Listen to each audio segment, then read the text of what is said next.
नमस्कार। नैतिकतेच्या मुद्द्यावरून राजकारण करणाऱ्या भाजपला महाराष्ट्रात लोकसभा हरण्याची भीती तर वाटत नाही ना, असा प्रश्न आता उपस्थित होत आहे। काँग्रेसचे अनेक नेते भाजप गळाला लावण्याच्या तयारीत आहेत। याच दरम्यान आदर्श घोटाळ्यात अडकलेले माजी मुख्यमंत्री अशोक चव्हाण यांना भाजप घेणार का, असा प्रश्न विचारला जात आहे। चव्हाण यांच्यासोबत इतरही आमदारांनी काँग्रेस सोडण्याची तयारी सुरू केली आहे, पण हे सर्व भाजप सोबत जाणार की महायुतीच्या इतर घटक पक्षांमध्ये विभागले जाणार, असा प्रश्न चर्चेला जात आहे। भाजपमध्ये आल्यावर वॉशिंग मशीनमधून धुतल्यासारखे स्वच्छ होतात, हा समज तयार होत आहे। आदर्श घोटाळ्यात नाव असलेले अशोक चव्हाण यांना भाजपमध्ये जाण्याचे वृत्त हे खरे ठरल्यास भाजपने उपस्थित केलेल्या आदर्श घोटाळ्याचं काय, असा प्रश्न आता अनुत्तरित आहे। लोकांसोबत कनेक्ट असलेले नेते भाजपमध्ये घेणार, असा दावा उपमुख्यमंत्री देवेंद्र फडणवीस यांनी आज केला आहे। भाजपमध्ये लोकांसोबत कनेक्ट असलेले नेते शिल्लक राहिले की नाहीत, असा प्रश्न आता यावर उपस्थित होत आहे। एक प्रकारे भाजपमधील विद्यमान नेत्यांवर फडणवीसांनी अप्रत्यक्षपणे अविश्वास व्यक्त केला आहे।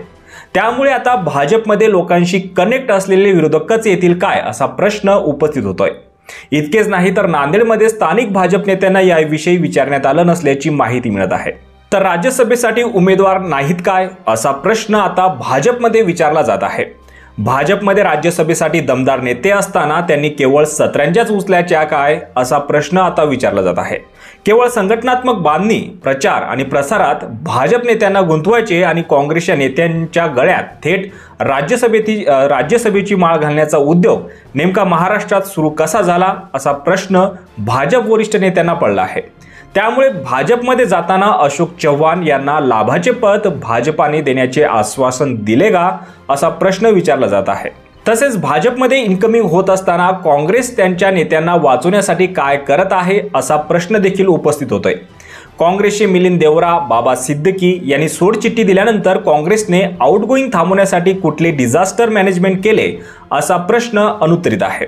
काँग्रेसचे अतिशय जवळचे नेते काँग्रेस सोडून जात असताना, भारत जोडो न्याययात्रा सुरू असताना पक्षातील नेत्यांना जोडण्यात भाजप नेते अग्रेसर ठरले तर काँग्रेस नेते अपयशी ठरत आहेत।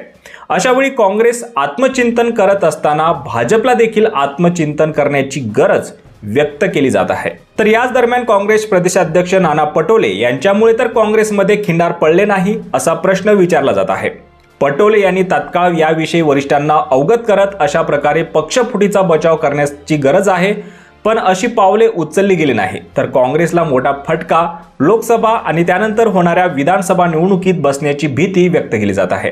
त्याचा निश्चितच फायदा भाजपला मिळेल, पण असे करत असताना भाजपच्या परंपरागत मतदारांना तर यामुळे धक्का बसणार नाही ना, असा प्रश्न देखील विचारला जात आहे। काँग्रेस प्रदेशाध्यक्ष नाना पटोले यांच्या हेकेखोरपणामुळे तर काँग्रेसमधील वरिष्ठ नेते मंडळींची गंछती सुरू नाही ना, असा प्रश्न विचारला जातोय। पण नाना पटोले यांच्यामुळे महाराष्ट्र काँग्रेसने किमान सोशल मीडियात एक ठसा तरी उमटविला। नानामुळे तर काँग्रेसचे नेते हे सोडून चालले नाहीत ना, असा मुद्दा काँग्रेस अंतर्गत चर्चेला जात आहे। हे जर सत्य असेल तर काँग्रेस हायकमांड या विषयावर गंभीरतेने नक्कीच चर्चा केल्याशिवाय राहणार नाही। मात्र भाजप काँग्रेस नेत्यांना जवळ करत असताना नेमके कुठली भीती भाजपला आहे, असा प्रश्न अनुत्तरित असून याचा फायदा आणि तोटा भाजपला सहन करावा लागणार आहे। काँग्रेसचे इतर आमदार हे भाजपमध्ये जातील की महायुतीत विखुरले जातील, हे आज ना उद्या स्पष्ट होईल। पण ही फूट फायदेशीर ठरणार की तोट्याची, हे मतदारच ठरवणार आहे। त्यामुळे राज्यातील या फोडाफोडीच्या राजकारणामुळे राज्यातील जनतेचे प्रश्न असेच पडून आहेत। सध्या तर शेतीमालाला भाव नसल्याने शेतकरी वर्ग आर्थिक संकटात सापडला आहे। त्यामुळे महाराष्ट्रातील जनता हे सर्व उघड्या डोळ्यांनी बघतच आहे, पण येत्या निवडणुकीत काय निर्णय घेतात हे देखील पाहणं महत्त्वाचं ठरणार आहे। यावर तुम्हाला काय वाटतं, तुमची प्रतिक्रिया कमेंट बॉक्समध्ये नक्की कळवा आणि असेच राजकीय घडामोडी पाहण्यासाठी चॅनलवर नवीन असाल तर सबस्क्राईब करून बेल आयकॉन दाबू विसरू नका। धन्यवाद।